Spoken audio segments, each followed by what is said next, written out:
Well, again, we are continuing to track more in the way of weather. So this is just an active weather pattern that we're stuck in as we head into the middle and end of April. Really, we start to see an uptick in our severe weather occurrences. And so you're looking at Covington, Kentucky, Pittsburgh, Charleston, West Virginia, all three locations beautiful to kick off our Sunday morning. So if you are an early riser, maybe you're headed out for a jog, you're headed to church or maybe brunch, take advantage of the nice weather that we have today because things will be changing heading into tomorrow. Notice we do have an area of concern. This is a level 2 out of 5 threat. So it is including portions of the upper Ohio River Valley as well as the central Appalachian Mountains. So Pittsburgh, you folks are included under that. Columbus down to Charleston, Elkins, Morgantown, and even over to our nation's capital and into Richmond, we could see some strong to severe storms. Now, the biggest concern, the primary threats will be for damaging wind, but we could see a few tornadoes. Also, there's the potential that we will have some large hailstones. There's enough cold air aloft in the atmosphere to allow for the development of that. So just take that into account. Probably a good day, especially in the afternoon and evening hours when these storms are really getting their act in gear and rumbling their way across the region, to probably park your car in your garage or under a carport if you can. You never want to have to deal with any sort of hail damage.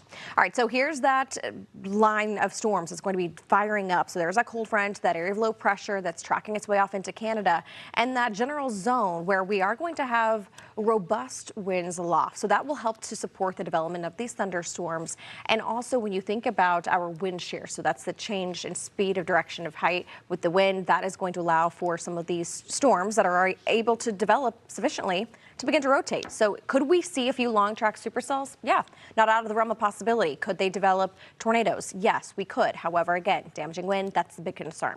Timing this out, kicking off tomorrow morning, not too bad. You might have to dodge a few stray showers in the midday hours, but really it's by the afternoon and evening hours. So right over our peak daytime heating, our diurnal heating, if you will, that's when we start to see these thunderstorms develop right along ahead of that line. So this is 8 o'clock, State College, Harrisburg down to Charleston, and they continue to blast their way eastward. Nothing incredibly impressive, at least with this particular forecast model, but we will keep the chance around for additional storms now all the way through like the overnight hours. So through about midnight and into by 4 or 5 a.m., we'll start to see those storms wrapping up. Our damaging wind reports, though, so far this year, we've had a lot of them. So 3,400 to be exact, Alabama topping our list with 306, followed by Georgia and Mississippi.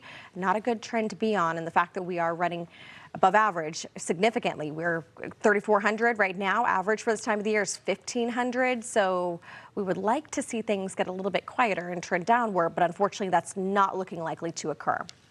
As we walk through this hour by hour and day by day, I want you to see that for tomorrow, that threat again is going to be centered over the upper Ohio Valley. And then as we head into the afternoon and evening hours, it does shift eastward slightly. So folks in the Appalachian Mountains, you folks are up next to deal with the strong to perhaps severe storms.